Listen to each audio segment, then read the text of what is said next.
Hey guys, I was in my gym working out and I want to stop and make this video because I was in the process of reading and getting back to comments. I try to get back to every one of them. Sometimes I'm not able to. But I want to stop and talk about this because I've been in this camp before, kind of, sort of. You feel like you really know what's going to happen and you don't. That's why I don't make predictions, by the way, because it's a day in, day out, try to figure out what's going on. There's plenty of side currents.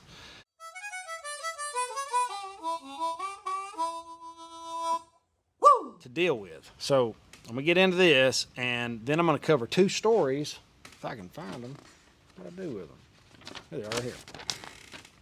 I'm going to get into two stories that really kind of push the point home. This comment's from Joseph. Old Joseph says, how can housing crash in hyperinflation? And I texted him back, and I said, we're not in hyperinflation yet. He texted back and said, you were all about buying gold, silver, and Bitcoin. Inflation. Yeah, I still am. Nothing's changed. Now, deflation. He's acting like I switched from inflation to deflation. And I've always said, I think we're going to have some kind of deflationary event. And then possibly some hyperinflation. We'll see. Maybe just super hot inflation. I'm not sure. One thing's for sure, the Fed's going to print money. They've already promised us that. They said QE infinity, and that's exactly what I think they're going to do. Sometimes you got to take them at their word. Why would you buy then? You would want cash. Housing isn't crashing. Okay. Foreclosures are up 120%. This just came out today. Mortgage purchases application declined 17% annually. Redfin's homeowner demand index fell 4%. 30-year fixed rates have jumped 2 full percentage points. Demand cools, higher rates inflation impact home buying power. New home sales dropped 8.6% month over month, down 12.6% year over year. There's lots of evidence that shows the housing market is cooling off. And there's also a lot of evidence that says we're about to go into a recession due to this next story. And I want you to think about it. Just try to keep an open mind on what happens to housing in a recession. Okay, just mull on that for a little while. The historic Fed decision is in the books from Fed Chair Powell. I'm going to spend about 2 seconds on this because what he did was come out and pretty much said, well, everybody's expecting 0.75 basis points, but we're only going to move up 0.50 because we're dovish. But we're really hawkish, but we're dovish. It's double speak, and I can't understand what he says, but that's the best explanation of all this crap that's on this paper says. Pretty much, they moved it up half a point. Just like that. What's that going to do for those people that are locked into these mortgages on an arm where they can adjust them later on? When I know for a fact people buy houses on what they can afford monthly, the same way they buy cars. They will trade their car in, if it's 8 months old, to get the newest, bestest thing, the new hotness, keep up with the Joneses. That's all that matters to them. And they couldn't get by with a month without a paycheck. They couldn't get through the whole month.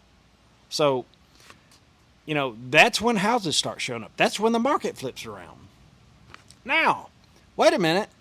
I hadn't even made it to the next story yet. An Alabama-based poultry processor has issued a recall of 15 tons ready-to-eat chicken breast. 15 tons of chicken have just been recalled. That's all you need to know. They thought it was undercooked. They recalled it. 5,000 pounds of beef jerky got recalled. That's a lot of cows. I don't know if you've ever made beef jerky, but that is a ton of meat that's gone.